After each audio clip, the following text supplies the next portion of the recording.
Okay then, good evening everybody. Welcome to this month's meeting of the Executive Scrutiny Board. We're starting a little bit late this time round, but we'll make a start straight away onto the agenda. Stephen, have we any apologies for the meeting? No, fabulous. Item 2 then is late items, not aware of any late items for this meeting. Item 3 then is, I'm going to go through that again. Yep, got the receipt of petitions on there, again not aware of any that we'd be looking at ourselves. Yes, of course, yeah. Item 3 then we'll go into, wrong agenda there, we'll look at the declarations of interest. Anybody any declarations of interest for this meeting at all? No, fantastic. Move on then to item 4, so minutes of the meeting held on the 29th of June. Minutes of course available to us all. Anybody any comments or reflections on the minutes at all? Fabulous, thank you. Okay, so we're going to then set item 5 then, so key decisions on the forward plan as published on the 7th of July 2026. Again, open to members, any comments at all on the forward plan as printed and provided to us? No, fabulous, thank you all. So move on then to item 6 of the overview and scrutiny work programme for 26-27. Again, open to to members of the committee, any comments at all on that particular item for us? No, fabulous. So move on then to item 7, so Council Cabinet responses to scrutiny recommendations. So over the course of the meetings on the 10th of June and the 1st of July, so 2 recommendations were put forward by Executive Scrutiny for the 10th of June, and both of those recommendations were accepted. And 1 recommendation was put forward on the 1st of July, and that recommendation was also accepted. So I think we can all thank Cabinet for accepting the recommendations put forward by the Executive Scrutiny Board. Anybody else any comments at all to make on those particular ones? No, wonderful. So then we'll move on to item 8, so looking at considering the Council Cabinet agenda. Let's get that to load up on here for me. So first item on here is the minute extract 1226 from the Children and Young People Scrutiny Youth Justice Place item. Let's ask officers who will be covering that one for us.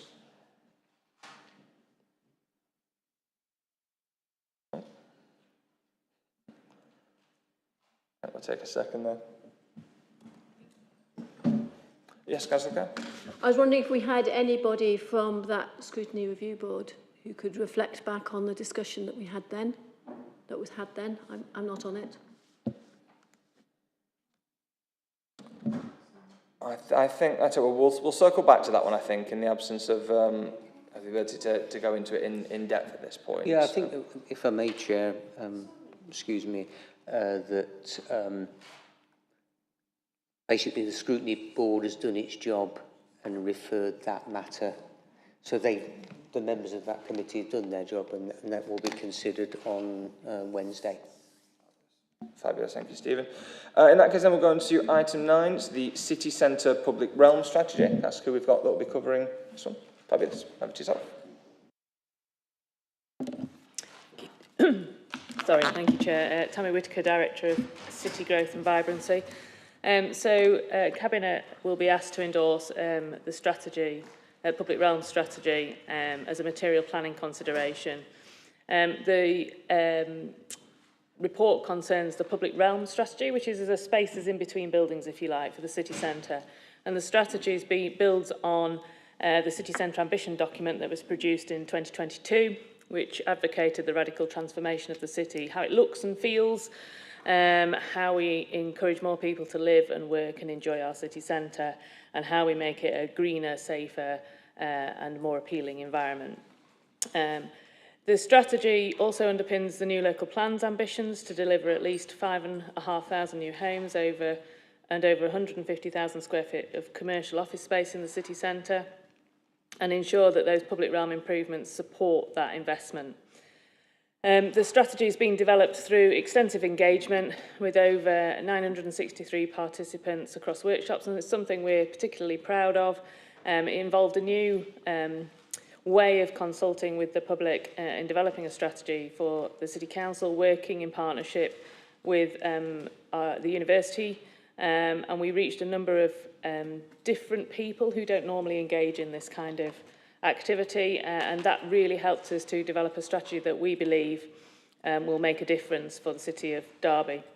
The strategy itself is a framework and will set out a series of citywide principles around a consistent palette of materials, street furniture, integrated planting, and has a particular focus on developing a greener city and looking at some of the sustainability aspects of things like sustainable urban drainage, looking at biodiversity and how we deal with the extremes of climate change within our city.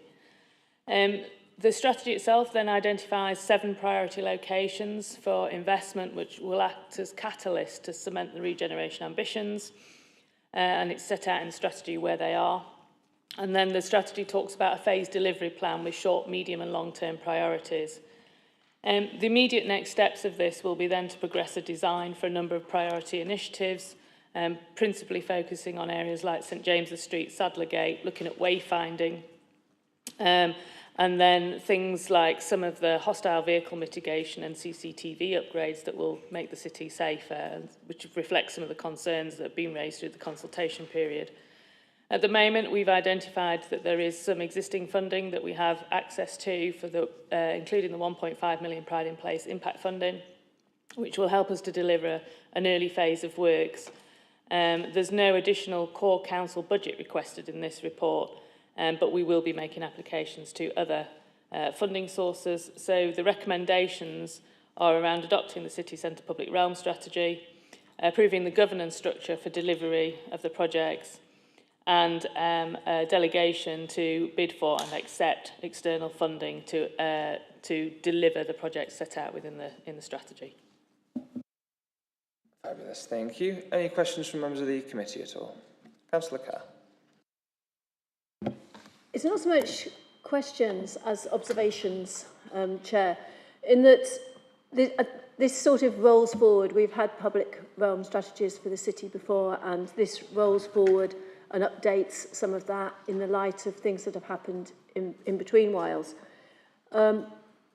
It took me quite a while of the reading to sort out this High Street to Green Street priority, because we don't have a high street and we do have a green lane, and therefore it wasn't intuitive to me what High Street to Green Street was. And the cultural core and living heritage are also phrases that don't immediately connect people in Derby to a specific location. And I think it's a pity that we're using locations and names which aren't intuitive. And I don't know if it's too late to actually rethink the labels that are being given to different initiatives so that they are more obvious to people who've lived in Derby for a long time. You know, High Street to Green Street is actually talking about the old A6 route. It's not been the A6 for a long time, but we've still got some of the old A6 signs, I think, attached to some of the buildings.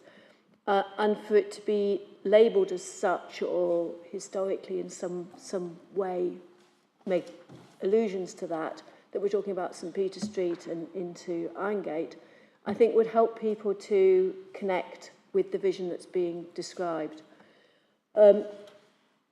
It's the description here is very much within the Ring Road, apart from the extension through to the railway station.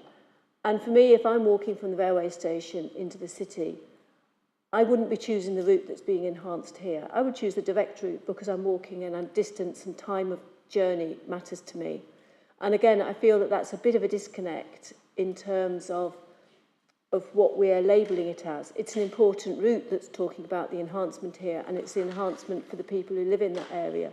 But in terms of walking routes, this is not celebrating walking beyond the city centre. And if we're going to get more footfall in the city centre, I think we need to think about those walking routes that are actually outside the city centre and what can make it easier and people to feel safer to be walking into the city centre, and not just once they are within the city centre.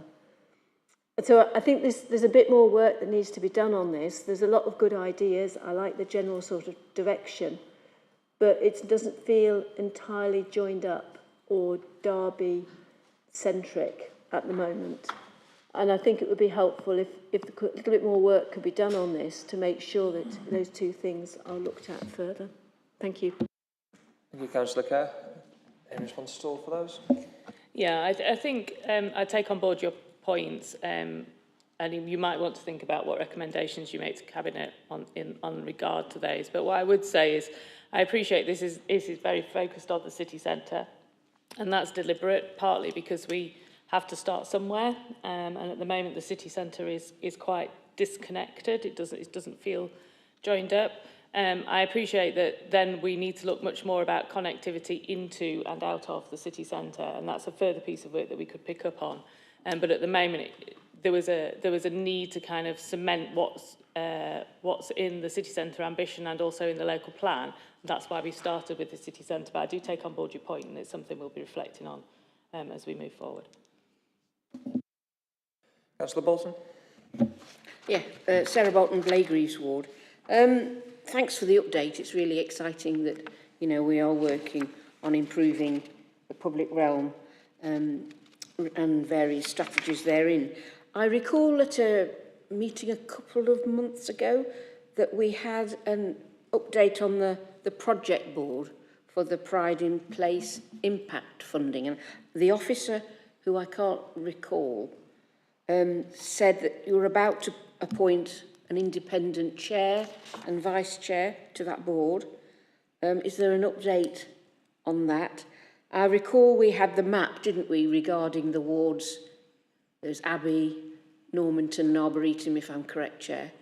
And obviously we need to have all the councillors in those 3 wards kept up to date with what's happening, because, you know, there's accountability, there's liaison between the constituents that those councillors represent, and I think it's really important that those councillors should be kept up to date with the situation, because there's an accountability issue. So we need to know whether things have moved on, and I'm sure the officer said that they were about to appoint an independent chair, but we asked for an update, and I haven't certainly had an update. And who else is on the board, who appoints them, etc. I think it's really important that we need to get the views from the people who live in those wards, and hence the councillors being kept up to date, because they are the spokespeople for their constituents.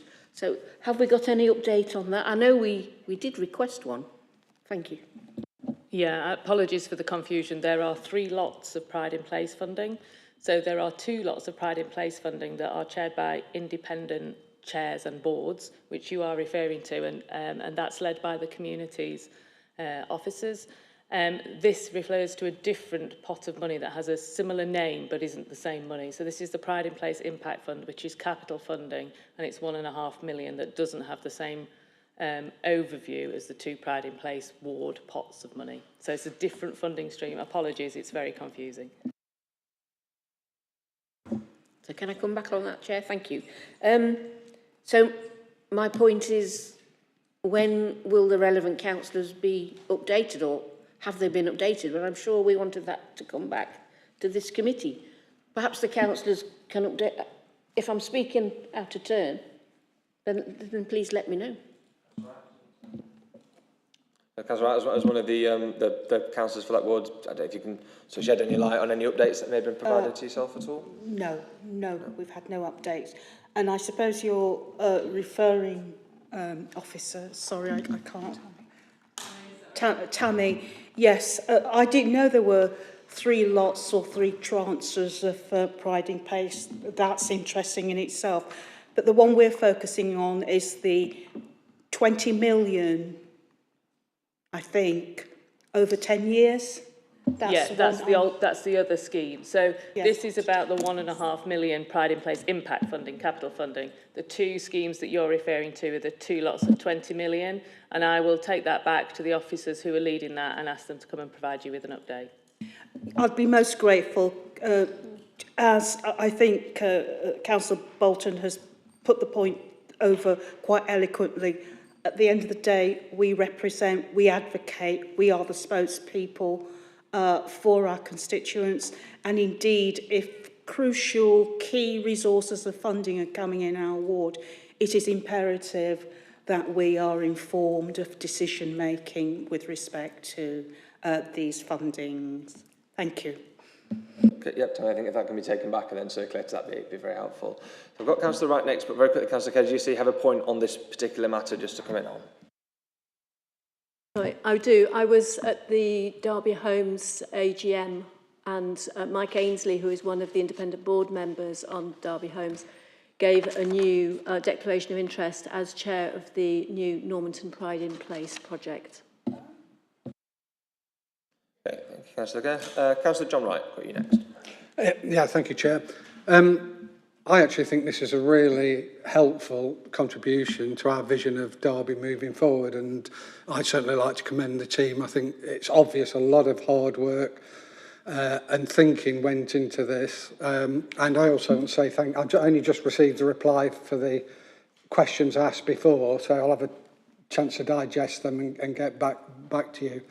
I have got a couple of other questions. The cultural core includes the Strand, and only tonight I've had a representation from local businesses there asking why, with all the issues with parking around there and the need for investment in that area, why is the Strand going to be pedestrianised and all the parking being removed from that area? And that's direct from the local business with the message, the businesses will just shut up shop and finish. So that's a particular one.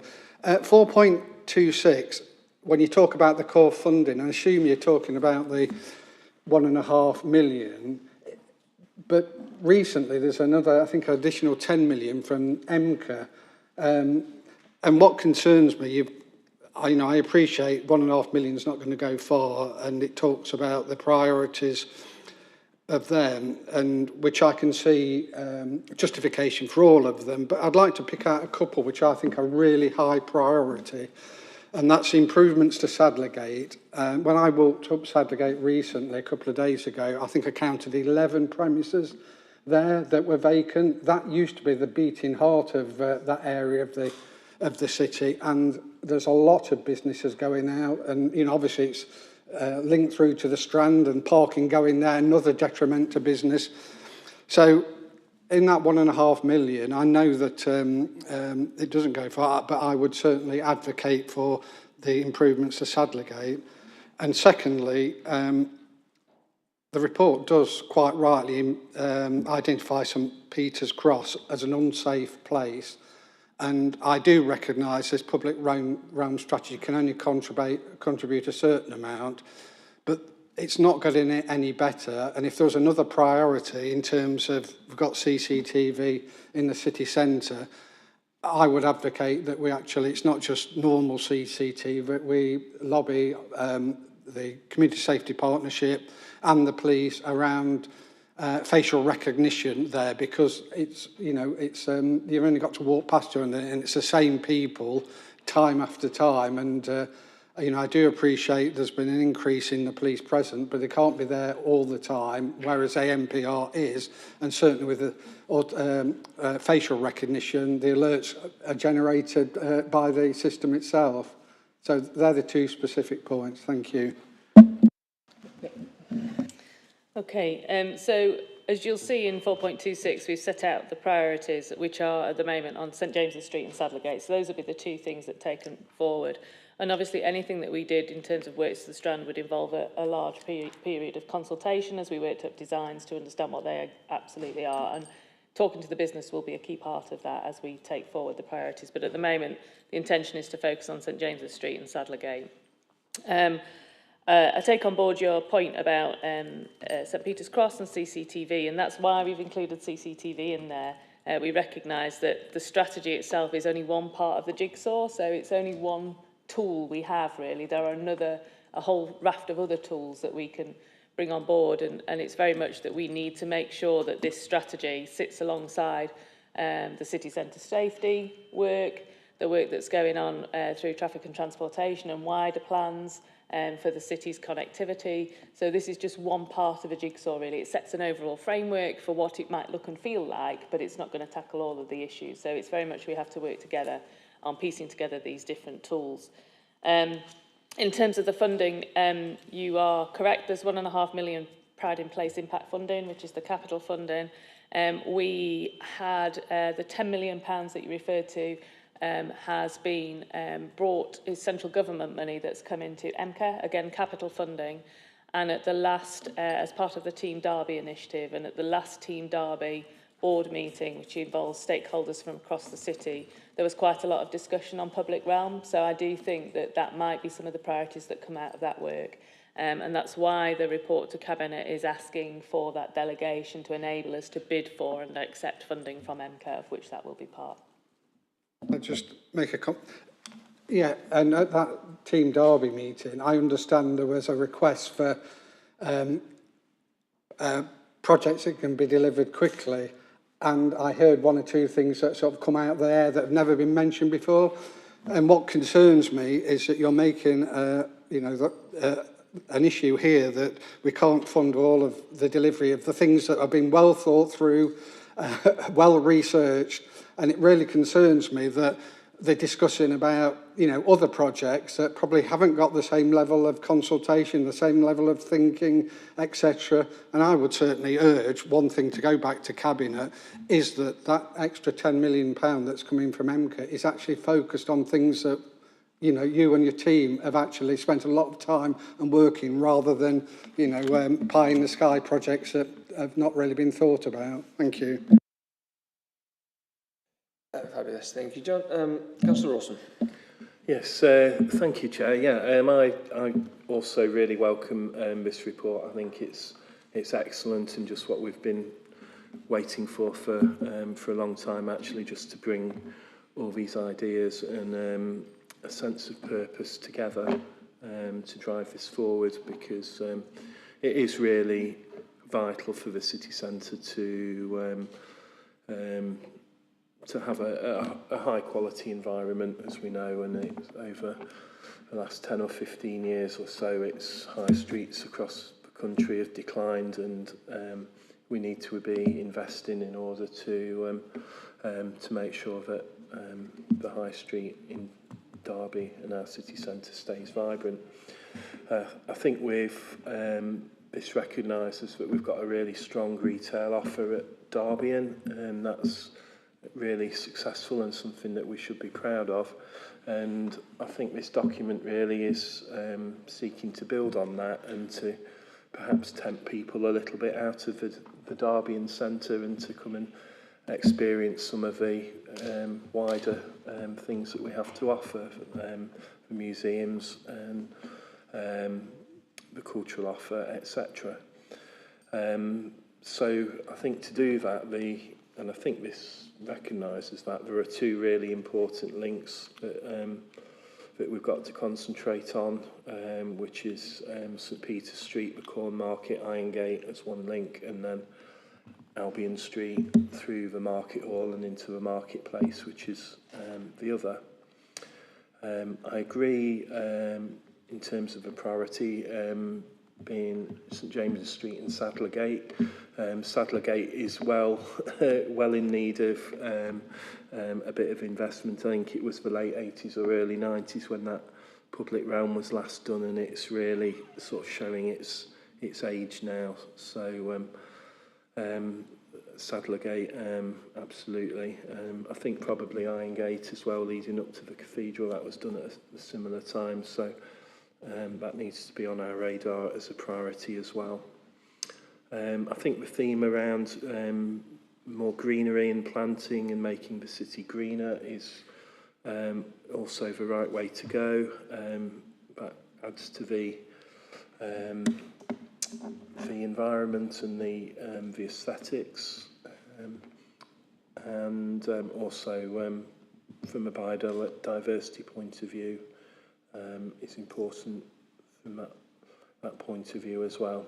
I think it is important that we we're consistent in what we do as well in terms of the use of materials throughout the city centre.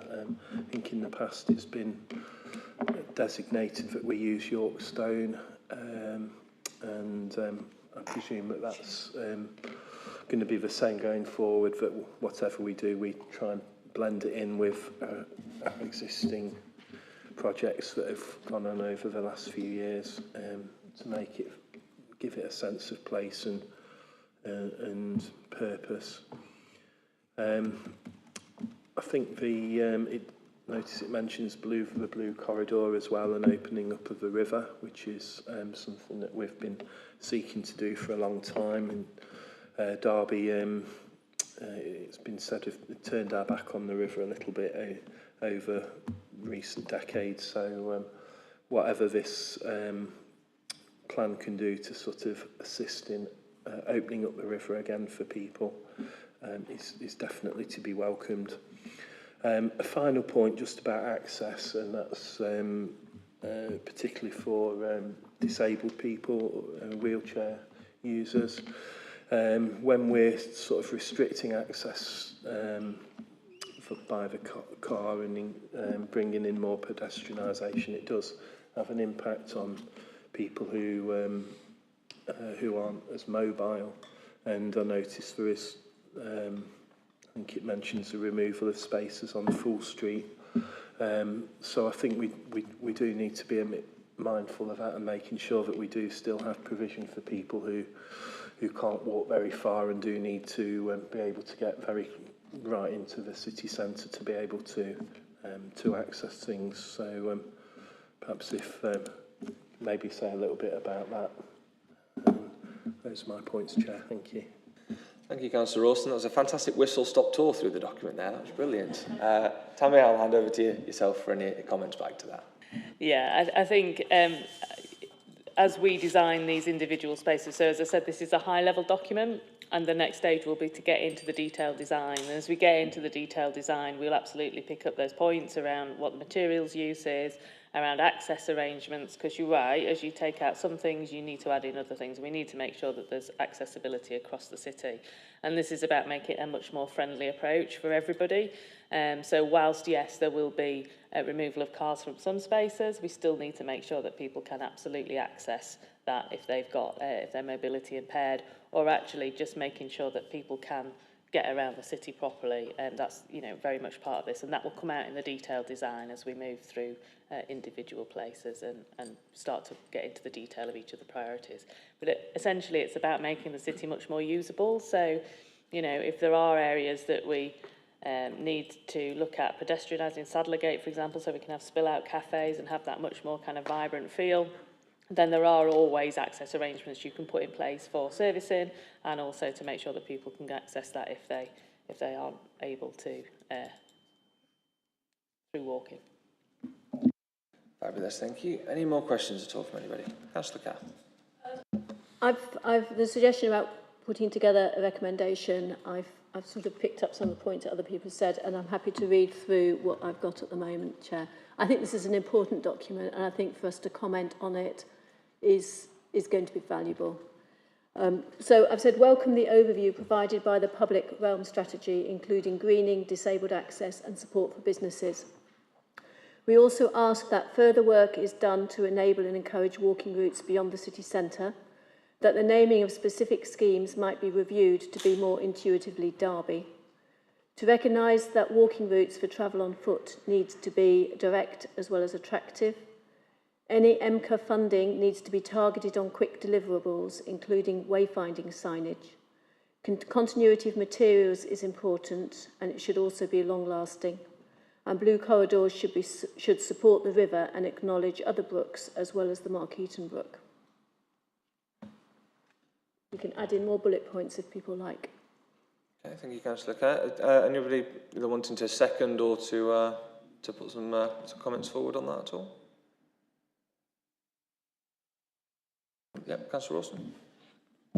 Yes, I'll second it. I think Lucy's summed up what we've said pretty well there. Yeah, fantastic. Anybody else, any comments at all? Oh, yeah, Councillor Wright. Yeah, my issues are around not pedestrianising the Strand, which is sort of contrary to what Councillor Kerr is talking about, and prioritising things like St Peter's Cross and antisocial behaviour rather than wayfinding. You know, they are important issues, but I think they're, for the city, there are more important things at the moment to encourage people to come back into the city centre, like making it a safer place. Thank you, Councillor Wright. Any more comments at all on Safety. Are you drafting up a few bits for that one, Councillor Kerr? I'm putting,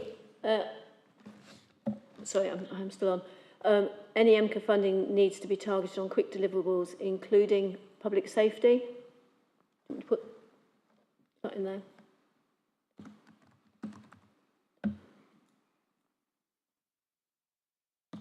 And I think actually wayfinding is part of public safety, personally, because if you don't know where you're going, you can get lost. I'll give you a moment, Councillor Kerr, to work on that one. I think I've got a question for myself as well. So it's, I think, you know, the consensus of the committee is that it's a very well drafted document that covers a lot of things we would want to see and goes into quite a lot of detail. Obviously, there's more reports that will come forward, and I imagine there'll be a scrutiny plan for those, whether that's to come before us or before the Regen Board. I'm in my fifth year as a councillor now. I've seen a few master plans, I've seen a few strategies, I've seen a few sort of visionary documents, and yet when residents get in touch about the city centre, they don't report the change that was in those documents as being very fundamental to them. How much faith should residents have that what's in this document can be delivered? Yeah, it's a really good point, and for me, this was about getting in place a deliverable strategy with some funding behind it.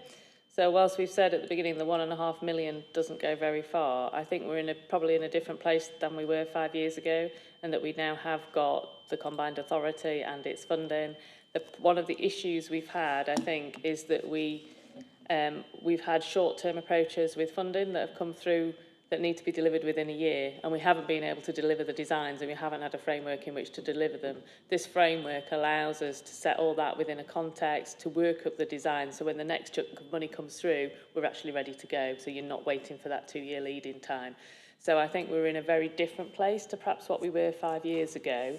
It is still a challenge, because what we're going to end up with is designs. We just need to make sure the money keeps coming in. But I think with this strategy in place and with the priorities we've identified, you will start to see some change. Brilliant, thank you.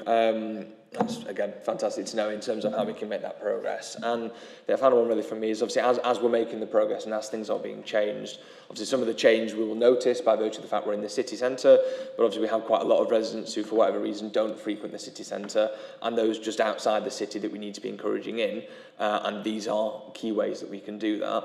As changes and improvements are being made, is there a plan to either get that out to residents or get that out to residents via us, so that those people that have got the concerns, whether it's public safety, whether it's wayfinding, whatever it may be around there, we can get those messages out to the people that need to be hearing those messages, rather than relying on them to come into the city centre and see things, which they may not do if they're not coming into the city centre. Absolutely, and you know, be really keen to work with you on how best we do that, because I think the people who will sell this the best are the people that come and visit, who perhaps haven't visited for a few years. And that word of mouth thing is absolutely critical, isn't it? As we gain confidence and more people visit, they spread the word and then more people visit again. And we need Derby residents to sell their own city. So, absolutely. Fabulous. Thank you. Councillor Kerr, are you ready with another form of words for us? Chair, shall I read that through again? So, to welcome the overview provided by the Public Realm Strategy, including greening, disabled access and support for businesses, we also ask that further work is done to enable and encourage walking routes beyond the city centre. The naming of specific schemes might be reviewed to be more intuitively Derby, to recognise that walking routes for travel on foot need to be direct as well as attractive, that any MCA funding needs to be targeted on quick deliverables, including public safety and wayfinding signage. Continuity of materials is important and should also be long-lasting. Blue corridor thinking should support the river and acknowledge other brooks as well as the Markeaton Brook. Thank you, Councillor Kerr. Councillor Wilson, would you still be happy to second with a new form of words? Wonderful. Any comments or anything from anybody? No? In that case, we move to a vote on that recommendation then. All those in favour? That's unanimous. Fabulous. Thank you, everybody. So yeah, Lucy, if you can just email that one over to Stephen. Any more comments, questions, or contributions for anybody at all? No, fantastic. In that case, Tammy, thank you very much for that. And we look forward to more reports coming to us or any of the boards that the members may sit on. And Chair, if I can apologise through you to Andrew for us leapfrogging over his presentation at item 8 on the Youth Justice Plan. I apologise. In that case then, Andrew, we'll come back to yourself then on that item. Before we do that, I'm going to skip back to item 1, apologies. Can we note apologies from Councillor Matthew Holmes? In that case, fabulous. Well, then we'll revisit then the Youth Justice Plan, and Andrew will hand over to yourself. Thank you very much, Chair. I've brought the annual Youth Justice Plan, which is a statutory requirement for the local authority to provide each year to the Youth Justice Board, requires full sign-off at full council as part of the conditions of grant for the Youth Justice Service. It's already been to CYP Scrutiny in July 2026, so the full report, all 65 pages of it, a covering report and the PowerPoint presentation I'm about to go through tonight were all provided at CYP Scrutiny. There were no additional comments or additions to the plan outlined at that meeting. So because of the size of the plan, I plan to go through the key headlines from each of the sections of the plan tonight for Exec Scrutiny Board. So I'll start off with the local context, which is the first part of the plan, which identifies Derby's operating context and outlines some of the significant challenges we have in the city around deprivation, particularly for children within the city. As the Youth Justice Board want to know what the operating context is for each of the services delivering their plans, before moving on to the vision and strategy, which in Derby we've co-designed with children, victims and communities that we work with. And we've also embedded our strategic intelligence assessment to make sure that all of the work that we do is informed by data and insight on patterns of offending, disproportionality, needs of children, types of offences that are being committed. And this year we've also put in, as required last year or suggested last year at CYP Scrutiny, data and insight across a 5-year period, which gives a bit of a richer data picture around the performance of the service in key areas across that period of time. The plan also outlines our key priorities, which is about balancing our child-first approach, which is about the evidence base, which tells us what the most effective interventions are, working with children involved or at risk of the youth justice system, alongside robust risk management, never forgetting that some of the things that children do can cause harm to communities and to victims, and making sure that we've got really robust processes backed by policies in place to manage those risks as and when they arise. Our governance, leadership and partnership arrangements section highlights where we sit within the local authority as a service in the children's social care and early help. The governance arrangements for the Youth Justice Service, which is our statutory Youth Justice Partnership Board made up of senior officers across police, education, health and social care and the probation service, and how we ensure that drives a strategic joined-up approach locally, particularly around funding, additional resources, including seconded staff on the ground, which is outlined in our operational arrangements within the Youth Justice Plan. And just to outline that the multi-agency team, there are no secondment gaps within the service. Some areas have particularly suffered from lack of probation officers across the country. Not something we've had in Derby ever. Really good relationships with police, probation service and health partners to make sure that we've got the services and the staff in place to deliver services to children of high quality. So we've also outlined in the plan the progress we made in the previous 12 months, and some of the things I'll highlight there. This isn't the full list, but it is some of the key headlines. So we were judged outstanding in the His Majesty's Inspectorate of Probation inspection in June 2025. We scored 12 out of 12, so a full round of points, and the first youth justice service in the country to do that. So overall outstanding, and outstanding for assessment, planning, delivering work with children and for victims. We've updated our quality strategy, quality assurance strategy, on the back of some of the feedback from the inspection. One of the 2 recommendations was around making sure that we're really consistent in the risk assessment for children. And we've updated our quality assurance strategy to reflect that, delivered some training with our staff alongside our workforce learning and development team, just to ensure that we really do follow up and close the loop on that strategic recommendation.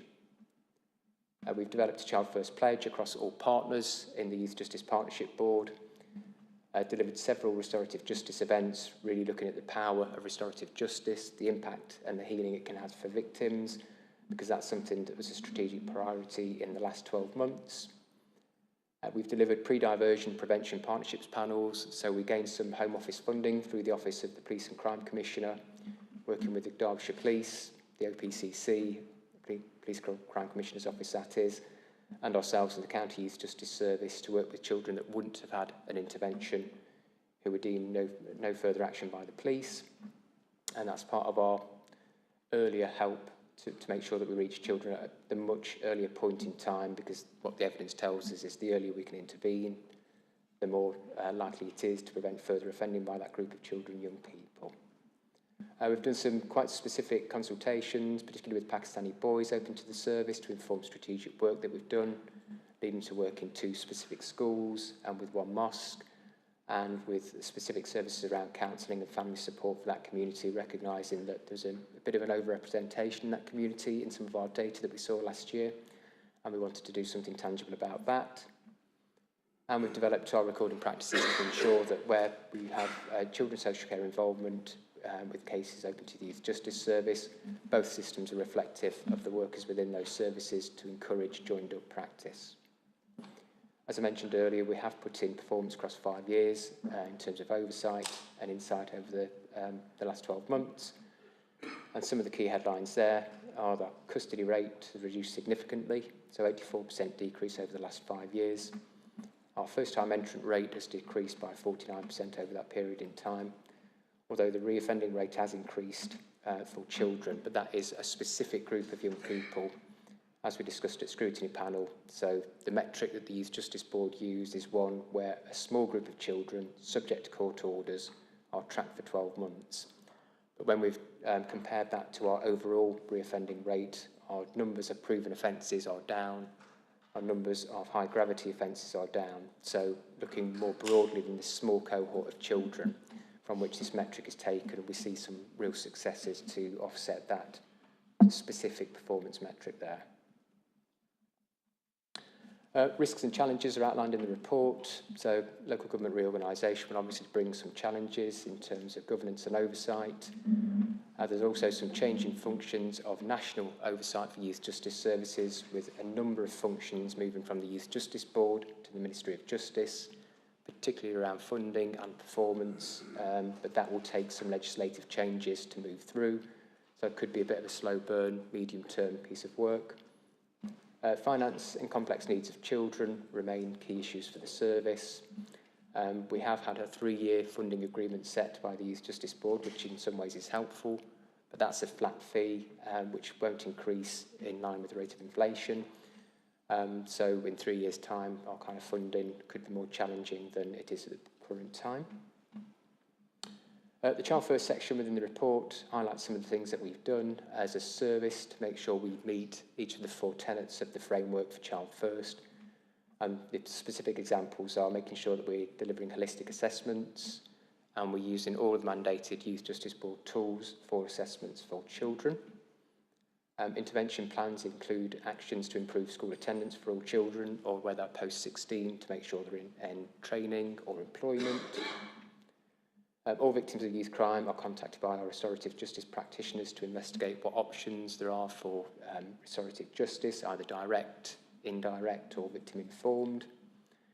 And we've done quite a lot of training with our speech and language team in trauma-informed practice to make sure that what we're doing with children is evidence-led and holistically understand the child within their lived context. There is a section on the voice of the child, and you can see 2 pages within the full plan that demonstrates some of the feedback from professionals, parents and children on the work of the service and the positive impact that has had. And that section also highlights consultations that we've undertaken with children and young people, what that told us and what we've done around that. So specific examples include the culturally sensitive counselling that we've done and specific interventions in 2 Derby secondary schools, particularly with children from the Pakistani community. We've collaborated with Love for Life, which is a third sector organisation to deliver content specifically for girls in the system or at risk of entering the system, and girls open to children's social care, recognising there's a slightly different set of needs for girls rather than boys coming into this system. We've also delivered some culturally sensitive support to parents to help them understand child exploitation and routes into children being groomed or potentially exploited. And the resources and services section highlights the services combined funding, how that's used, and the outcomes it's helped us to achieve. So they include maintaining that low rate of first-time entrance to the youth justice system, maintaining a low number of remands to youth detention accommodation. And what that is secure remand accommodation for children. So 2 in the last 24 months, which is really competitive compared to some of our local authority neighbours. And we've reduced the number of proven offences from 437 to 327 in the last 12 months, which is a 25% reduction. That section also asks us to set out some of our priorities for the forthcoming year, and that includes ensuring the needs of children who reoffend while subject to youth justice support are understood. So we're going to use some of our clinical psychology resources to undertake some reflective, in-depth looks at some of those children who, when we get a trigger point that they've offended or their needs are escalating while subject to statutory supervision, using psychology resources to understand, look at whether we need to tweak our interventions, do something different with those children, recognising that that group that are tracked through for 12 months, their reoffending has increased and that we need to kind of think differently for that group. We've implemented or are going to implement some further interventions associated with online harms, recognising that as a particular significant issue for children. A lot of children spend a lot of time online, and it's around making sure that parents, communities and others are aware of some of those harms, as well as interventions directly to children themselves. And we're going to continue support through prevention partnerships. After an initial 6-month pilot last year, from October through to March, we've been given funding for the next 12 months in the hope that the government roll this out as a consistent prevention programme in the forthcoming years. So the board development section asks us how we're going to continually improve our governance arrangements through the Youth Justice Partnership Board. And in the last 12 months, we've commenced sharing progress against the new KPI, the Key Performance Indicator set that has been set by the Youth Justice Board, although they've just suspended that for the time being, given some national technical glitches, although we continue to deliver that in-house locally to make sure that we're cited on key issues such as the number of children with special educational needs, disabilities, the number accessing breakout substance misuse services or accessing mental health services. So we've got that locally, but not something that's being published nationally for the time being. We've included the youth panel chair from the Magistrates Court and a victim service representative on our board arrangements to make sure the views and voice of victims are represented, and also a voice from the legal side of things alongside the Crown Prosecution Service. We hosted an open day back in July 2025, and we had the Chief Executive Officer of the Council, Cabinet Member for Children's Services and the Chair of the National Youth Justice Board attend that alongside partner agencies, children's and families, and that was around showcasing specific areas of practice. And our plans going forward are to invite our newly commissioned Drug and Alcohol Service, Change, Grow, Live, and to develop the analysis of the Key Performance Indicator set to understand what that's telling us and what we might need to do differently going forward. Our section on workforce development outlines the training undertaken by practitioners in the last 12 months, what we do around consulting practitioners around their training and development needs for the forthcoming 12 months, and how we also link in with our workforce learning development colleagues to make sure that that's a joined up approach across early help and children's social care. And we also want to link that training up to local and national developments around risk management, assessment quality and family work. This year's plan also includes a section on how the service will meet new government knife crime guidance. This came in at the start of 2026, And so what we've done already is had developed a clear process with Derbyshire Police from the point of a child being found in possession of a knife. There's now a legal requirement for the police to inform the Youth Justice Service within 24 hours. So we'll get what's called a police protection notice through to the Youth Justice Service. We've ensured that knife crime possession work's integrated into our existing prevention and diversion panel arrangements. So outcomes for children are jointly made between Derbyshire Police, the Youth Justice Service, with representatives from early help, education officers and victim services within that panel. And it's to make sure that there's a proportionate approach to those children. So more serious knife crime offences, they could still be charged to court. If it's of a lesser offence and there are a number of mitigating factors, then a deferred prosecution can be given to children now in line with the statutory guidance. And that means children could have a diversion outcome, but if they don't complete that, then they'll go back to the panel and they could be charged to court at a later point. We've collaborated across the analysts within the police and our local Youth Justice Service to make sure we're collecting data on the number of children where there's been notifications, the number of children where we've delivered interventions, and making sure that we're starting them in a really swift way. We should be starting those interventions within 4 weeks of the prevention and diversion panel. And we've also started to review the suite of interventions around serious violence we have for children and weapons awareness. And we've just developed our violence reduction programme, which is a bit of a composite programme, utilising several different aspects of intervention, online harms, gang membership, exploitation, etc. And we're now reviewing all of our interventions against the Youth Endowment Fund Toolkit, which is an evidence-based toolkit which tells us within a kind of tolerance of what types of interventions are successful for children involved or at risk of youth justice.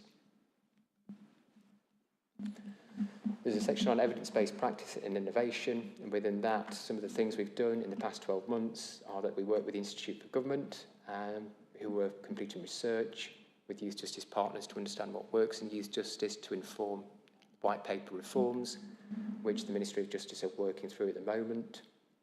So there's a white paper earlier this year wanting the system to add to what successes it's already had by being swifter, more robust. And so we've kind of done some work with the IFG, who were with us for 2 days earlier this year to share information on our practice, how we do things in Derby, and they've taken that back to the Ministry of Justice.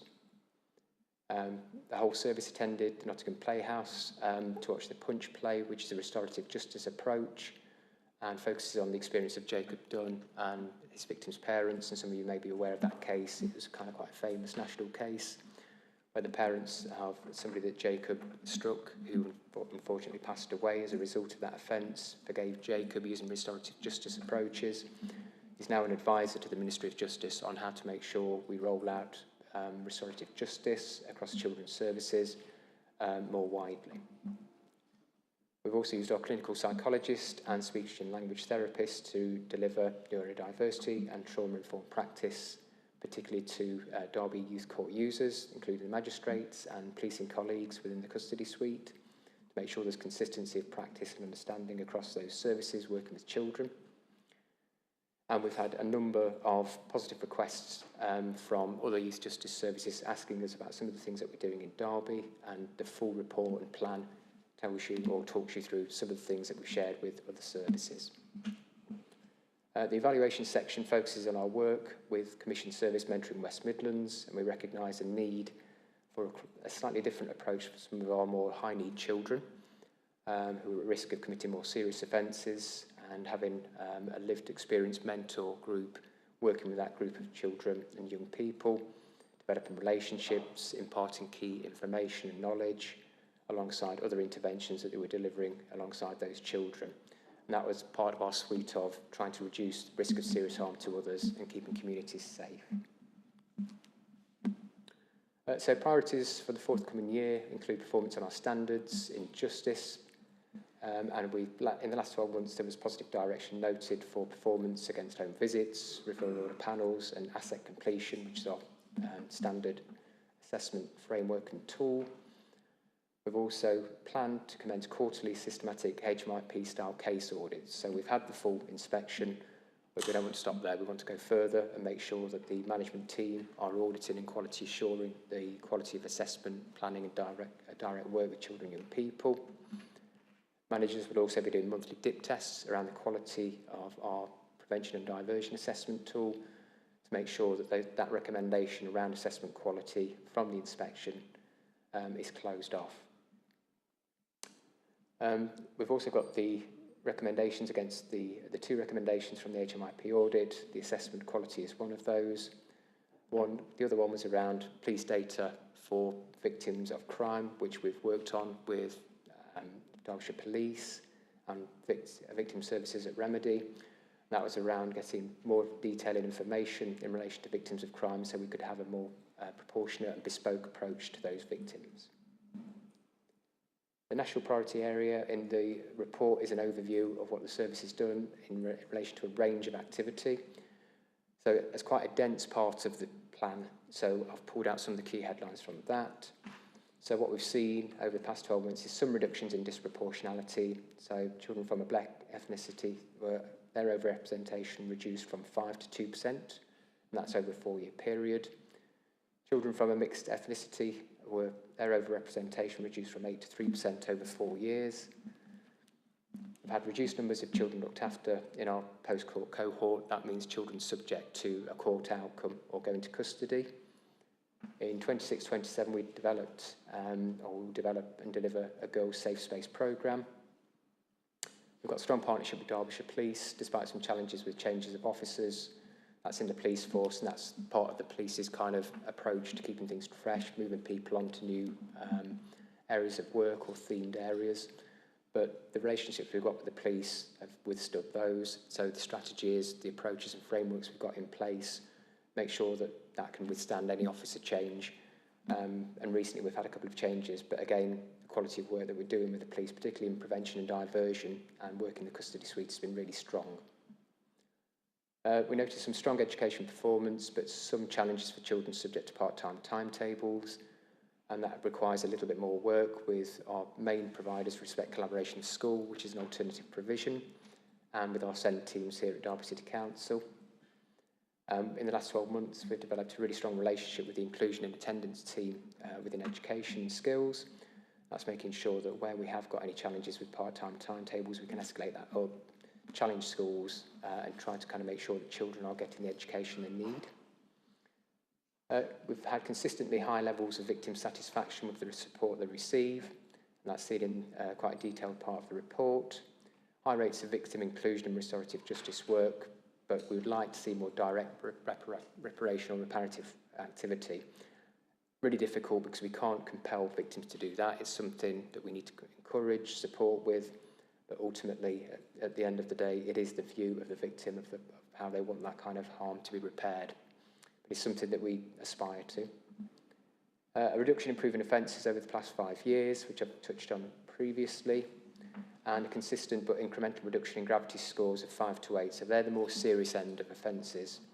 And in 25-26, there were no gravity score 7 or 8 offences, which are, you know, the top gravity offences, the really serious offences that children might commit.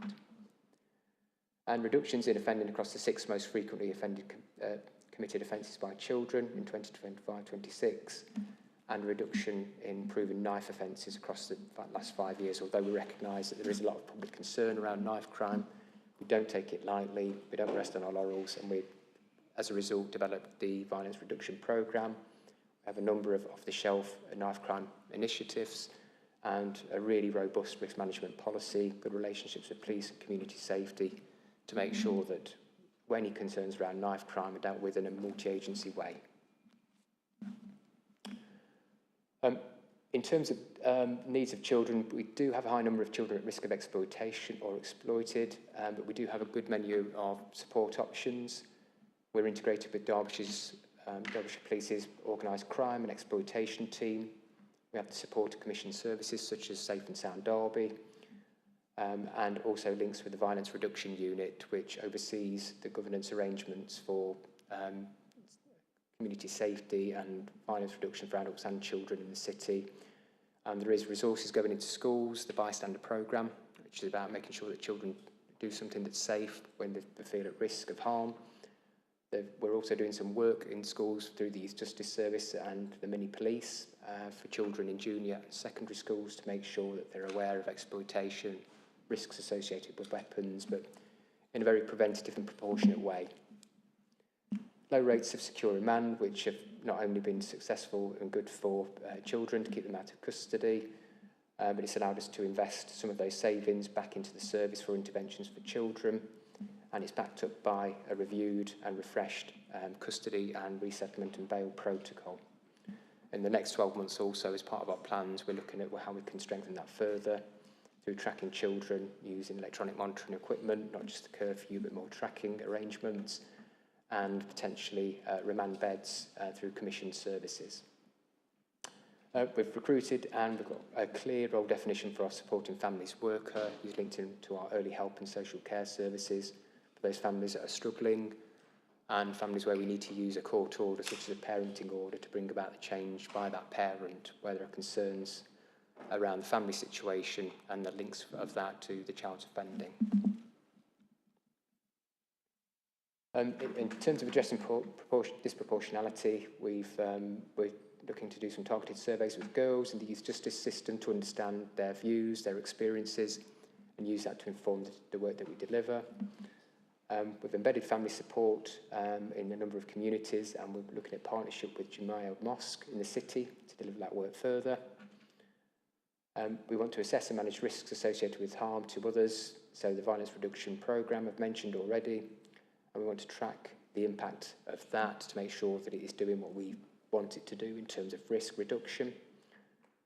We're also looking to develop the role of the CAMS officer to become a non-medical prescriber, so children with neurodiversity who require medication can access that more swiftly and more easily than going through traditional health services.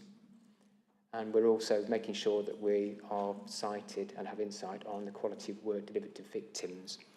So this is part of the inspection framework, but what we want to do is have 3 annual audits of the quality of victim work, and the first one will be coming to our Youth Justice Partnership Board in September for senior manager and partner oversight of that work. In terms of the development plan, that's divided into a number of sections. I've just pulled out 1 or 2 of the actions from each of those individual constituent sections of the plan. So inspection readiness is around the management oversight and quality assurance of our assessment work, which I've touched on already. Our work around fewer children reoffending, while subject to statutory supervision, is through the clinical psychology resources and the trauma-informed reflective practice that I mentioned earlier. Delivering our boys-specific group with specific interventions around online harms, sexual health delivery, and safeguarding boys who are exploited. Fewer children and young people in custody, I've mentioned already. The GPS tracking buddy systems, which we're investigating with the Youth Justice Board, and whether we can use some of our bail and remand funds to use beds for out-of-area placements for children where a placement out of area might protect the victim or alleged victim within that offence, and the child can continue in the community, accessing school, etc., but out of area, so it's safer for them, safer for the victim. Reducing the number of first-time entrants includes updating our prevention and diversion strategy, given that there is new knife crime guidance and continuation of prevention partnerships, the national programme, and some statutory guidance around knife crime, which needs to integrate, and that's just in draft format at the moment, so we've completed that fairly early in the year. And that is an overview of the key sections. I know it's a whistle-stop tour, but the key document is rather large, rather detailed. You've had sight of that, so I don't know, it's time for questions and thoughts. Thank you very much, Andrew. I think that's a very detailed and very thorough presentation for us all, covering the main highlights there of the report. Any questions or comments from anybody? Councillor Wright, I think I could have guessed that one. Yeah, just before I make a comment, I'd like to provide a bit of context. Recorded crime rate in Derby is over 100 crimes per 1,000 population. England and Wales average is about 70 crimes per 1,000 population. So Derby has a much higher crime rate than the rest of the county and significantly higher than England and Wales. The second issue is that about 92% of crimes go undetected. So there's a lot less people per recorded crime rate coming into the criminal justice system. Which brings me on, so intuitively, you would have thought with Derby's high crime rate, a lot more crimes to investigate, and the fact that 92% of crimes go undetected, a lot less criminals coming actually into the criminal justice system. Which brings me to the first two indicators that we're using, which is numbers of young people in custody. Now, that's declined, which is very good news, but if numbers of people coming into custody generally are declining, does that mean we're having any impact whatsoever, or is it just falling in line with the number of people coming into custody because we're not detecting, the police are not detecting crime, so the youth offending service are not getting the numbers of people through? And the second thing, first-time entrances again, that might just be a manifestation of less people being arrested. So while it's really good to see that we've now got a longer time scale, 5 years rather than 3, that's a step forward. But I would strongly urge we actually put some meaningful analysis to this. So, for example, performance, young people, 10 to 17 age group, if you put that as a percentage of overall people coming into custody, we'd know whether we're actually we'd be able to compare with overall levels. If overall levels are falling, we're level fall. That might just be a random variation, no statistical significance whatsoever. And again, first time entrance as well. Measuring something, just the pure numbers, is meaningless. And the third element, reoffending rates, we've actually gone up, which is something which, you know, is it's a very good performance in itself, because you're actually measuring real people and real offences that they're actually committing. And if the reoffending rate is going down, that's really good news. But ours isn't going down. So while I recognise that there's a lot of good work, and you know, getting HMIC's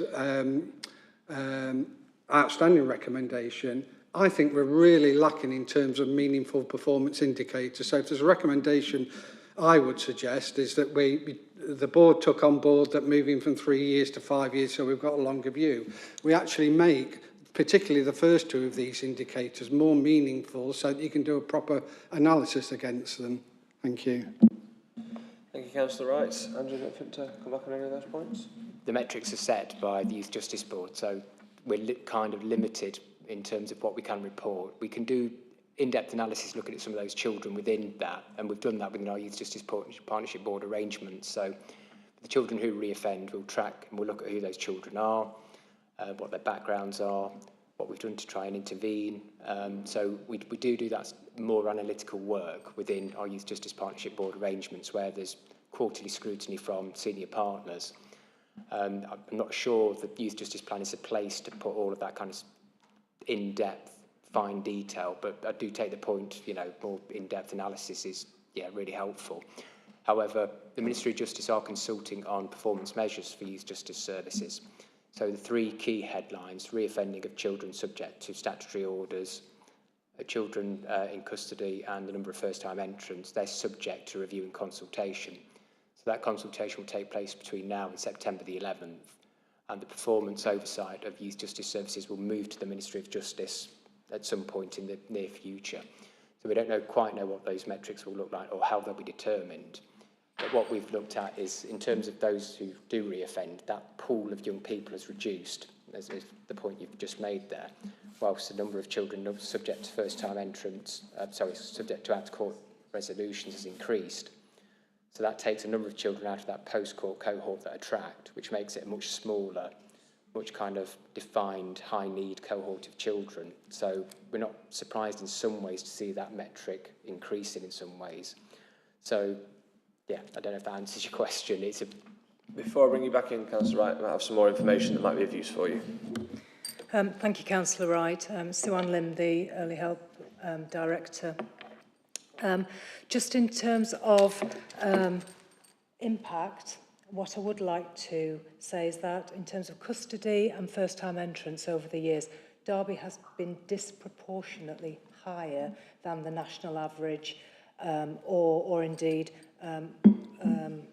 locally, etc. So the reduction that we see in custody and first-time entrance is absolutely because of the work of the service predominantly and work with the judiciary, and the work around reduction in first-time entrance is around the work with police and partners. We have, if you can see over the past 5 years, but going back further, we were disproportionately high. So I can absolutely say that the service has had a positive impact. In terms of further detail, there are detailed performance reports that come to the Youth Justice Partnership Board, which I chair. Andrew is absolutely right. This isn't necessarily the place to outline all of that detail, but there is a governance board that receives quality audits, all of the further detail on the performance around these 3 KPIs, which is available for yourself should you wish to, if you would like to see that. Thank you. Councillor Wright, do you want to come back in? Yeah, and I do appreciate all of that. And I'm not looking for the detail. Obviously, you are looking at the detail and the relevant board's looking at the detail. The point I'm making is the indicators themselves that are lacking, in my view, because they just measure absolute numbers in one category. There's no context, no ability to compare. So, you know, if the government is consulting on this, it's an ideal time to feed back. And I've got no doubt you've got an analyst that will be able to say what would be a good meaningful issue, because I appreciate you may have been given these by government, but if they're not telling us anything significant, then we should be going back to government and say change them during the consultation. Thank you, Councillor Wright. Any more questions or comments? Councillor Cow, come to you first. I'm going to take a different view on this, because I think the breadth of what you've described to us and what's in the report is really quite phenomenal, and the individuality of the work that seems to be going on behind for each individual young person who's involved feels as though it is quite personalised, it's quite sensitive to their individual situations, and hopefully that means that they are responding as best that we can provide to the pressures that they are under as an individual. And we have to hope that we can thereby give people different routes forward in their lives, which are much more positive. So I read into this and the depth of the detail that you've got, that we are, and things like their assessment, to say that we are outstanding in what we are doing, gives me reassurance that every young person in Derby has the support that they need if they're able to access it, and we know who they are. I am also concerned by the comments that the Ministry of Justice is wanting to change things. I work on the principle that if things aren't broke, we shouldn't be trying to fix it. And there is highlighted here that there are risks associated with the changes that the Ministry of Justice is going to be applying, may be applying already. And I just wondered if you could flesh out a bit more as to what the MOJ is doing and what we're putting in place to minimise the risks in those changes. The key changes are consultation to the performance framework. So at the moment, we've got a number of measures, a set of 10 other key performance indicators, which I mentioned earlier have been suspended, the 3 main KPI indicators, and some other parts of quality assurance and performance. What the Ministry of Justice want to do is have one composite performance framework. What they're saying is to make it easier, to streamline, to rationalise the performance framework for services. So we do have an opportunity to feed back as part of the consultation on that, and I'm meeting with my management team at the end of August to do that feedback and that consultation. The funding arrangements have moved already from the Youth Justice Board to the Ministry of Justice, and there is a whole white paper on changes to the system. So prevention and diversion in the youth justice system has got a bit of a localised approach, so there's no one national framework. There's some kind of guidance, but the way things have developed over time means it could look quite different in Derby to what it might look in Nottingham or Leicester or Stoke-on-Trent. So what the Ministry of Justice wants to do is have a bit of a root and branch review of prevention and diversion practice and have a more consistent model.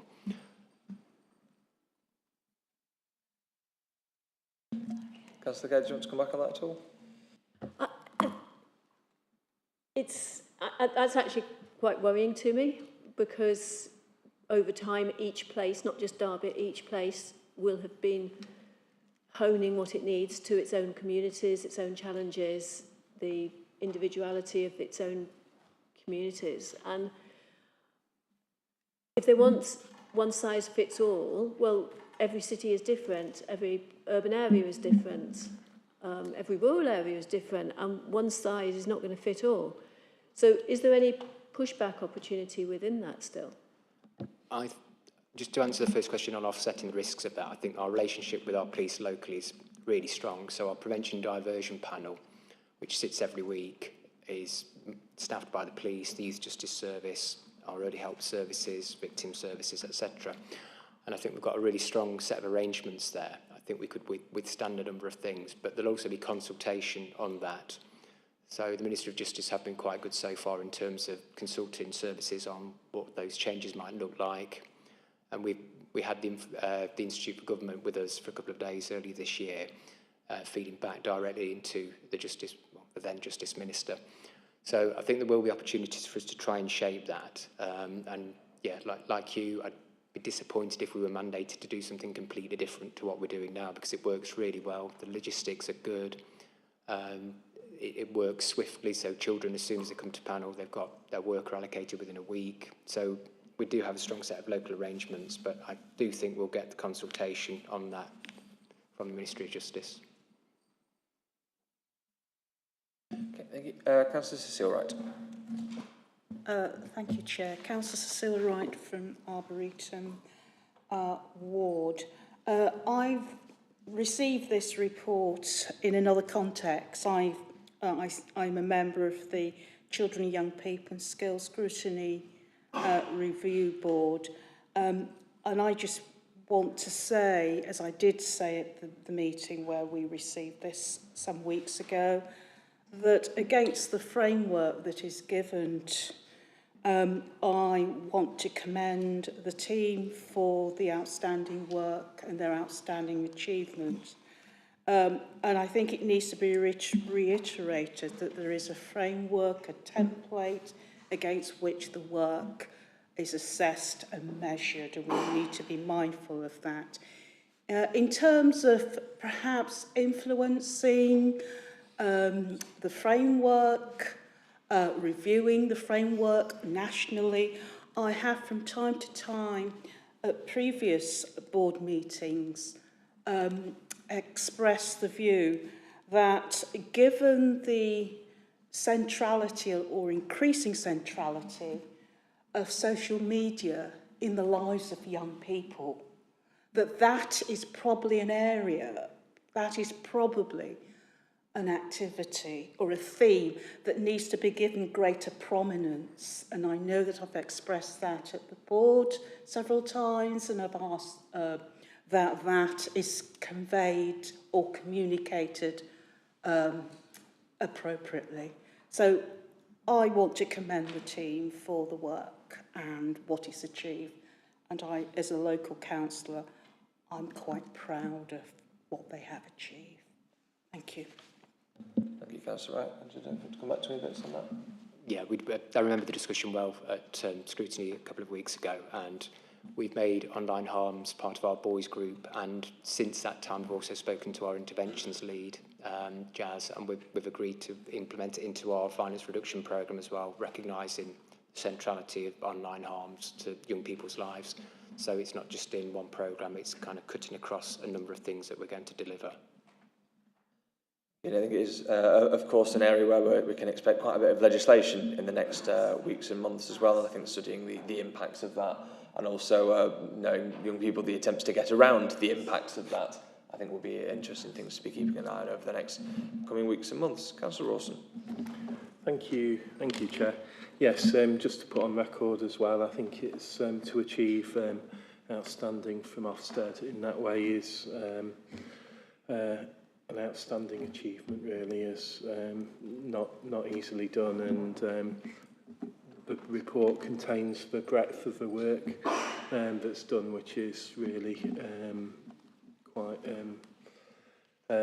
quite stunning, really, in terms of the detail. The national review that you mentioned, I'd hope really that if there is a national review going on, then they'd be looking at what Derby's doing really well and replicating what we're doing elsewhere. And I think it's a really good opportunity to be doing that and sort of shouting of, you know, from the rooftops, the really good practice that we have, and sharing that with other services around the country. Just a quick question. It's sort of about the opportunities that there are. I know you mentioned schools, but there's a lot of voluntary sector organisations provide a more universal youth service in Derby, Sporting Futures, etc. And that's you know, an opportunity to embed prevention in terms of working with young people to prevent them entering the youth justice system. Do you have links there and with those sort of voluntary sector organisations and working with them? I know you mentioned schools as well, which is also a route into that wider universal population of children. But yeah, we're linked in with the Youth Alliance, so we use the Youth Alliance quite a lot. We've got really established relationships, and they'll sometimes come to present at our Youth Justice Partnership Board as well. And recently, Derby County Community Trust have offered us their KICS programme as well, so we utilised that. And the fire service that Councillor Fowkes put me in touch with last year, we sent children in the holidays onto some courses, some activity and enrichment with the fire service at Chaddesden. So yeah, we're linked in with both statutory services and then also kind of prevention services, but we're always on the lookout for other prevention activities, just to, as Councillor Kerr said earlier, make sure that everything's bespoke for children's interests, because that's the best way of engaging them, getting them on board, getting them to hear about what we're trying to tell them, inform them, give them the knowledge to make, you know, really informed choices. Any more questions or comments? Councillor Kerr. I've got a suggested recommendation, Chair, which I may read out to you. To welcome the presentation about the Youth Justice Board and the work that is going on in this area across the partnership, and to note that there is no one-size-fits-all for what works best in a given area. We therefore ask Cabinet to express concern to the Government about the potential disruption to the excellent local practice by the changes already starting to be imposed on the service by the Ministry of Justice. Okay, thank you, Councillor Kerr. Anybody wanting to second or any proposed comments or anything to that? Councillor Wright. I'm not quite, I don't understand what concerns we've got apart from the, you know, the reviews go on in every service all the time. Are there something specific we want to suggest is the cause for concern? Well, I was trying to put it into the context of there being no one-size-fits-all for what works, and the direction of movement of the Ministry of Justice is to say this is the way you should be running your service, rather than making it something that is Derby-centric, which may be right for Derby but may not be right for Rotherham or for Bristol. Okay, thank you, Councillor Kerr. So I'll ask again on that one, anybody wanting to second or any comments at all? No, not seeing anybody that wants to second or comments. Apologies for that one, Councillor Kerr. We won't be looking at that one moving forwards. Any more sort of comments or anything on the general report in itself? No, fabulous. Well, thank you very much, Andrew, for talking us through that in such depth and detail. I know that the Children and Young People's Board keeps you busy, and we'll look forward to more reports coming to that committee as well. What I'm going to propose, everyone, is to take a very quick 2 or 3 minute break, only because I can feel that I'm going to cough all the way through the next item if I don't have a very quick drink. So I'll be back in just a moment.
Okay, thank you everybody for bearing with there. It's not like me to not have something to say and not be able to talk, but there's a first time for everything, I suppose. Right then, we'll carry on then to item 10 on the agenda. So, annual report and review of performance 2025-26. If you'd like to take us through that, wonderful. Thank you, Chair. Michael Vanyaboa, Corporate Performance Manager, Policy and Insight Team. So we are pleased to present the 2025-26 annual report to colleagues. It brings together a summary of what we have delivered over the last 12 months, in line with a summary of our revenue and capital spend, demonstrating the value for money of what we deliver. It is intended to be a summary, bringing out highlights from our performance monitoring reports presented throughout the year. Whilst there is no statutory duty to publish an annual report, it is still good practice. There are 2 parts or 3 parts to the report: a high-level summary, a glossy document, you could say, which provides information about our performance and also about highlights against our themes during the year. And also 2 appendices attached to that as well, 2A and 2B, which give a high-level summary of our performance against each of the council themes, and in 2B, a detailed summary of our performance, showing our RAG ratings against performance indicators, strategic risks, and also objectives, and also our priorities as well.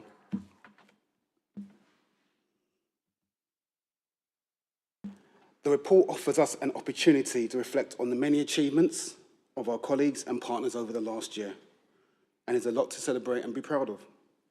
The report was presented, I believe, to the A&G Committee in July as part of our governance framework, and will be published on the website by the end of August 2026. And I recommend this report for noting, and happy to take any questions and feedback from this board. Okay, thank you very much. Any questions, comments at all from anybody? Councillor Carr. There is indeed a lot of detail here, and I wasn't going to go through the specifics of it. I just wondered if we could have an explanation of on the cover report. We've got the climate implications, and influence is being given a +17. Now, a lot of the things the council does are not directly positive towards the climate change. Whenever we're doing a capital spend, for example, it will be creating waste, it'll be taking energy.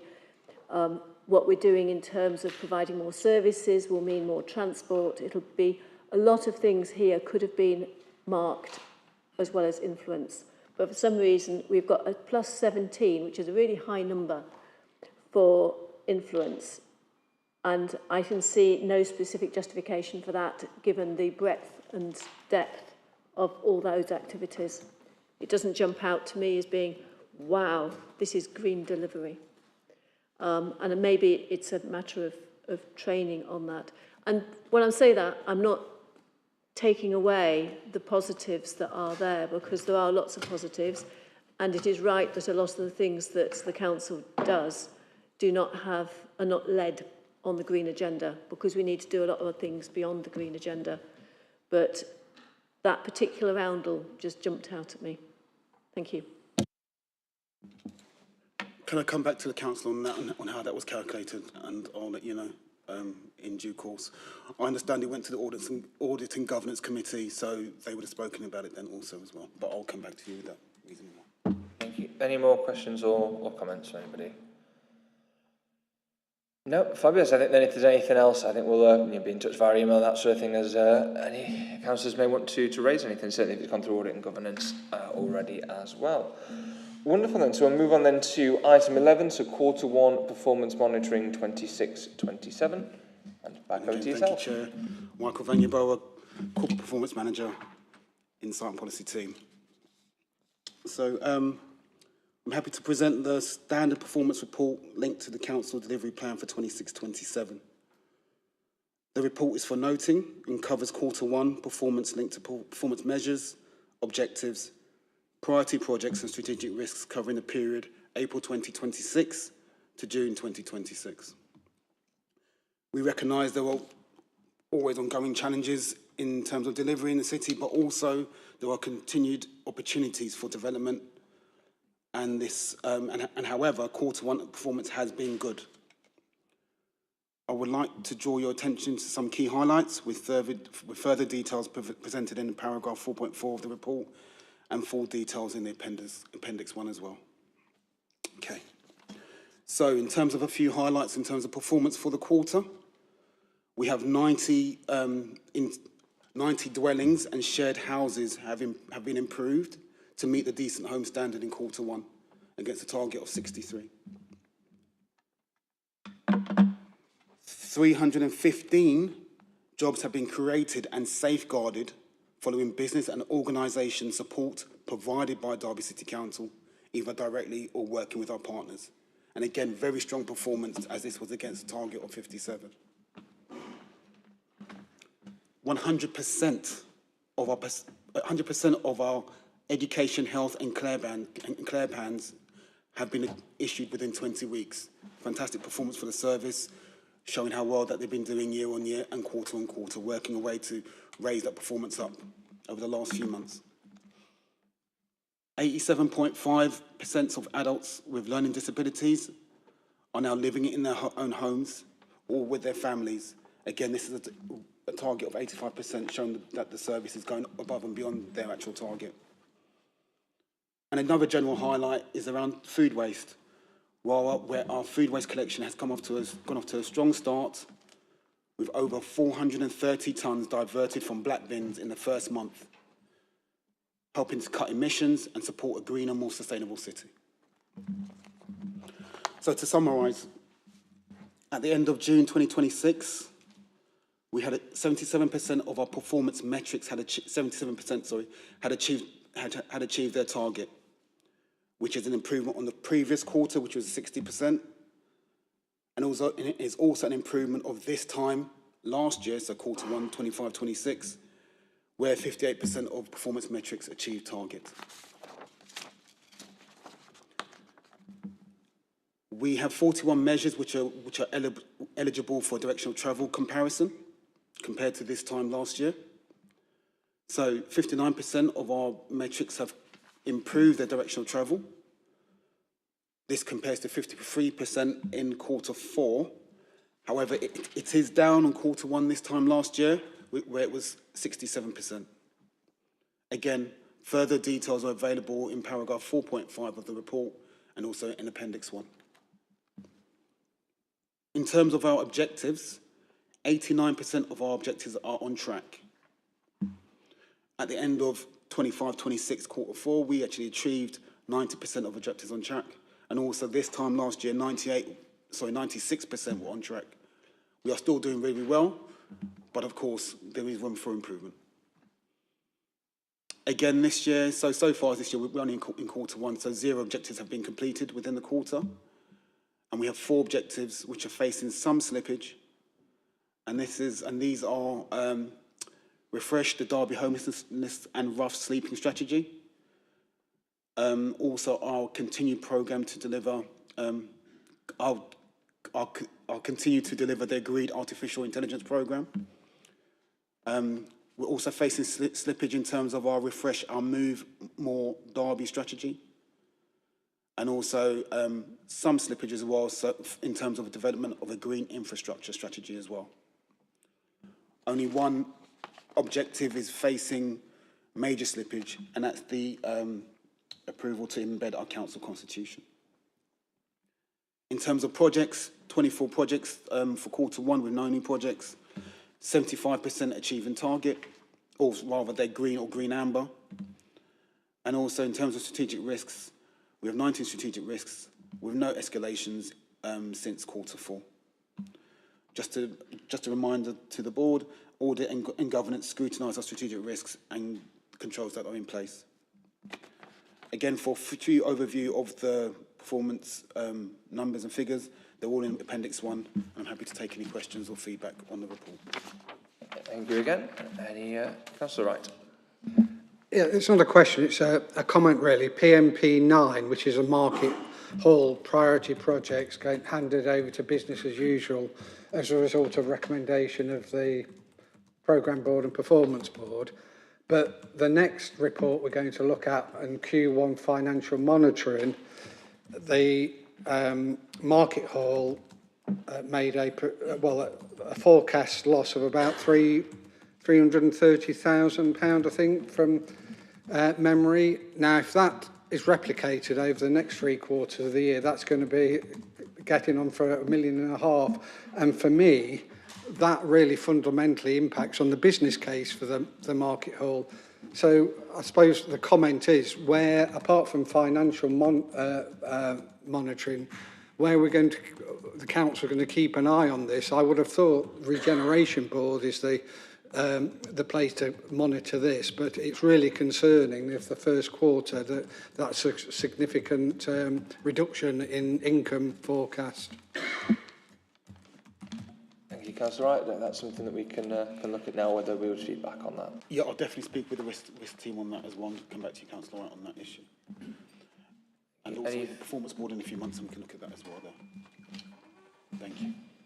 Any further comments or questions at all from anybody? No, it doesn't look like it. I think on the, obviously we have the one of the major slippage being the council constitution. I think it would be sort of helpful to know whether we are looking at revisiting that or whether that's now just essentially being backburned until we get to LGR. I imagine it's likely to be the latter one. I don't think there'd be any time or point really in trying to look at redoing that in the time being, but whether we've got an answer on that or whether that can be taken back. I understand it was kept on the delivery plan just to keep it within sight, but again, Chair, yes, you're... Fabulous, thank you. So, with no further comments or questions from anybody, again, thank you very much for the reports and for taking those questions and queries back. So, we'll move on then to item 12, so the Q1 Financial Monitoring Report 2026-27. I'll hand over to yourself.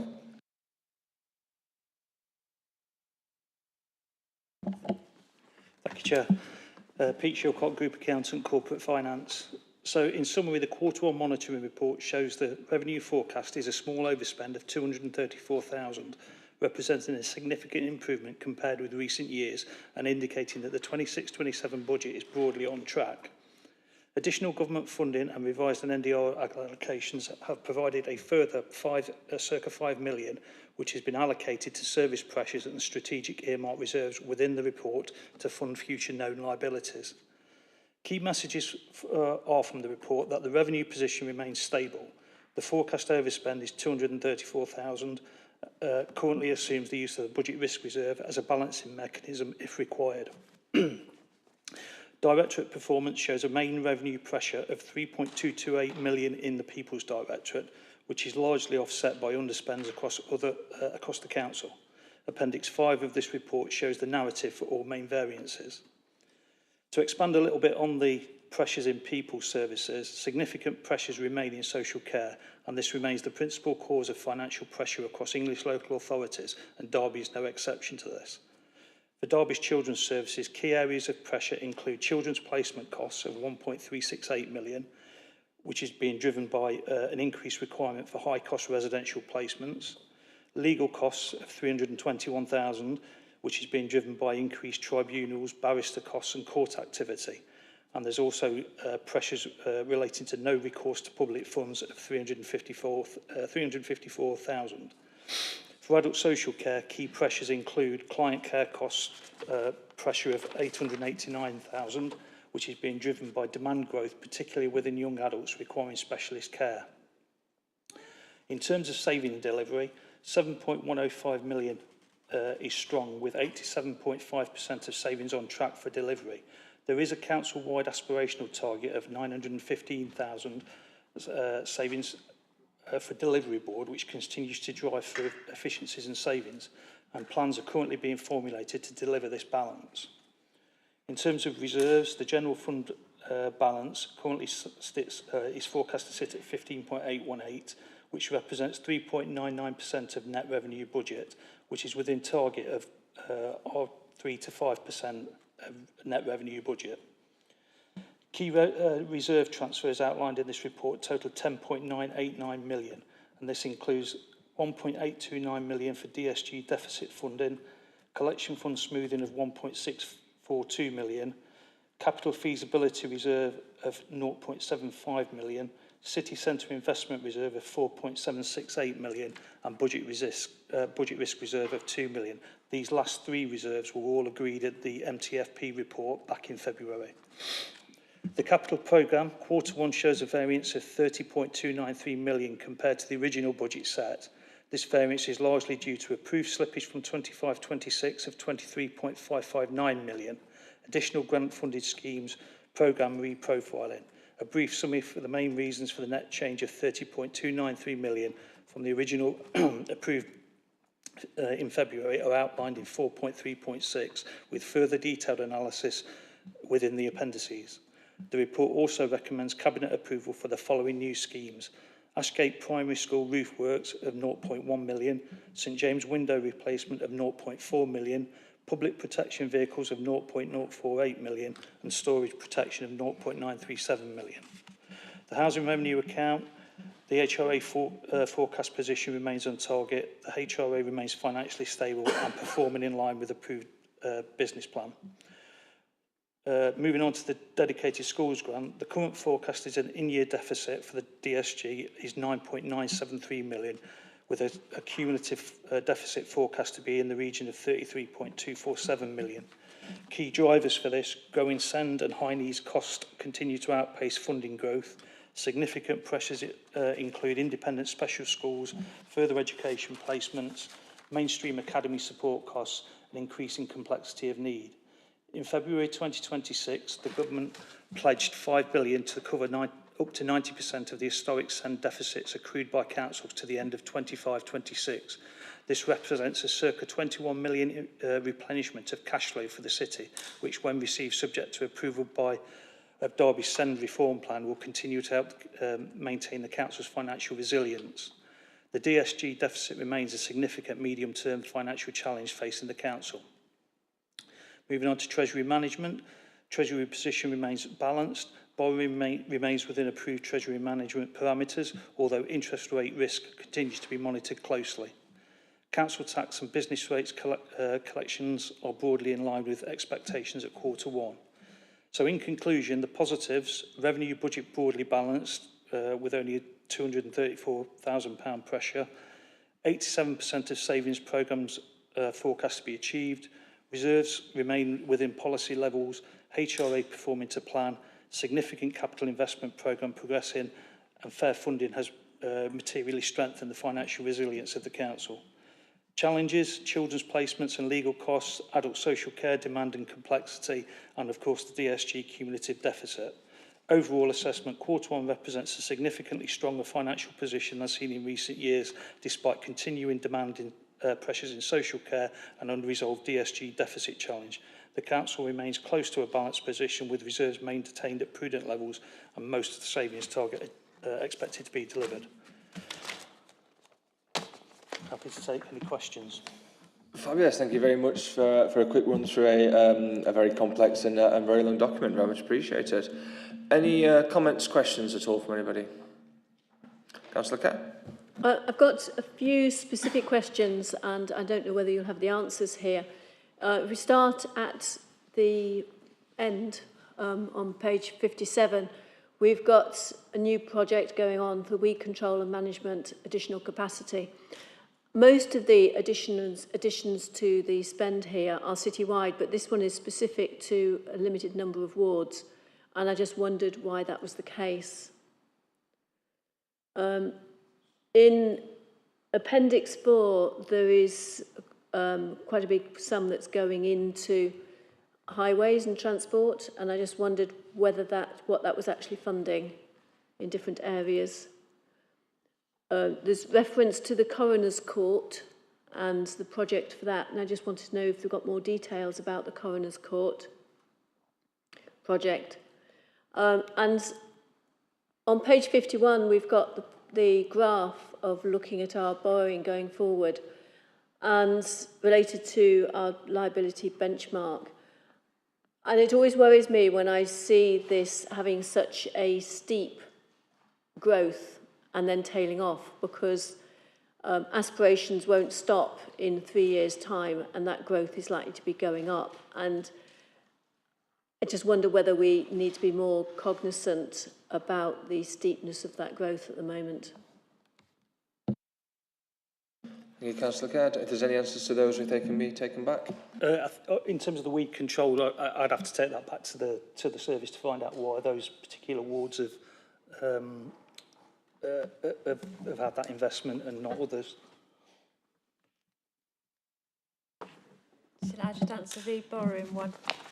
So we are closely monitoring the maturity structure of all our borrowings, and every time we need to take out any new borrowing, we'll monitor it and look at the best place and time frame to take it out at that point, depending on interest rates and flexibility.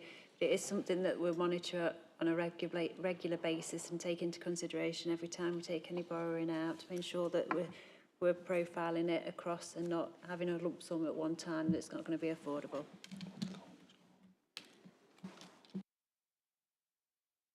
Fabulous, thank you. I think as well as taking the weed control back, if we could take the leaf clearance team back as well, it's something I'd like to know a bit more about, because the amount allocated to it seems like quite a small amount for what could be quite a big team and quite a big job. I think my ward of Oakwood's got one of the highest tree canopy coverages across the city, and I think you could probably spend that amount just within my ward. So it would be interesting to know how that amount's going to be spent, what on, and what the plans are as they're emerging for those ones. Any more questions or comments from anybody at all? No, fabulous. I think, as always, then, if any other bits come to mind at later dates, to raise those through the appropriate channels. Right then, that brings us to item 13 on the agenda, so compliance with contract and financial procedure rules. And over to yourselves again. Okay, so this report seeks approval and endorsement of 4 key items relating to transformation funding, a contract for the waste transfer station, CCTV and jobs guarantee funding. Firstly, flexible capital receipts. We are seeking approval from Cabinet to continue using capital receipts to fund transformation activity with a total allocation of 3.132 million available through to 27-28. This funding supports the Council's transformation programme, efficiency and innovation work, asset rationalisation and AI initiatives, and potentially preparation for local government reorganisation. During 2025-26, 0.199 million was invested in transformation projects as outlined in Appendix 1 of this report, with projects and themes, budget proposals for the medium term outlined in Appendix 2. Secondly, waste collection operations. We are seeking Cabinet to note the direct award of a 16-month contract valued at approximately £430,000 for waste transfer station, bulk and haulage services. Following expiry of the previous contract, direct transportation of garden waste has resulted in increased travel times, reduced fleet productivity, missed collections and higher overtime costs. The transfer station will improve operational performance, increase vehicle availability and reduce service disruption, and is expected to deliver around 19,000 in disposal cost savings while providing operational stability ahead of a wider regional procurement arrangements. Thirdly, public realm CCTV. Approval is sought to add £38,000 to the 26-27 capital programme funded from existing revenue budgets to procure deployable CCTV cameras. These cameras will provide a flexible, intelligence-led response to crime, antisocial behaviour and environmental offences, enabling rapid deployment to hotspots locations, supporting both enforcement activity and community reassurance. The technology will integrate fully with existing CCTV infrastructure and control room operations. And finally, employment and skills funding. The report recommends accepting up to £280,000 of grant funding from Ingeus, subject to the success of the DWP jobs guarantee bid. The funding would enable Derby City Council to support 150 young people into sustained employment over an 18-month period beginning in November 2026. In addition, employers will receive £1,900 per participant who remains in employment for at least 6 months, helping to improve social mobility and employment outcomes for young people across the city. Okay, fantastic, thank you. Any, Councillor Wright? Yeah, the CCTV investment's really welcome, particularly the flexible nature of it, and I would just ask that probably the Community Safety Board's the right place to monitor that, to make sure that it's actually being deployed effectively, particularly for things that are sort of like fly tipping, that we haven't had that capability before. Thank you. Thank you, Councillor Wright. As chair of that board, I can make sure that's on the agenda going forwards. We've had a report on that recently, and I'm sure we can bring another one again soon. Councillor Carr. If I heard you right, there is expected to be a £19,000 saving from the waste compacting process. And I just wonder if there's a learning here that we should be taking forward, because presumably we could have extended the contract and increased that saving by not having stopped the consolidation and transfer in the first place. And it's just the question as to whether there is a service learning that we need to pick up on that one, and whether it's transferable to other areas as well. Again, I'll take that back to the service and get an answer for you. Any more from anybody at all? Nope, not hearing or seeing any. In that case, that brings us to the end of our agenda for this meeting. Again, thank all officers for coming in for the reports presented and the questions taken back, and thank you all members of the board for their contributions to the meeting. We'll close there. Thank you.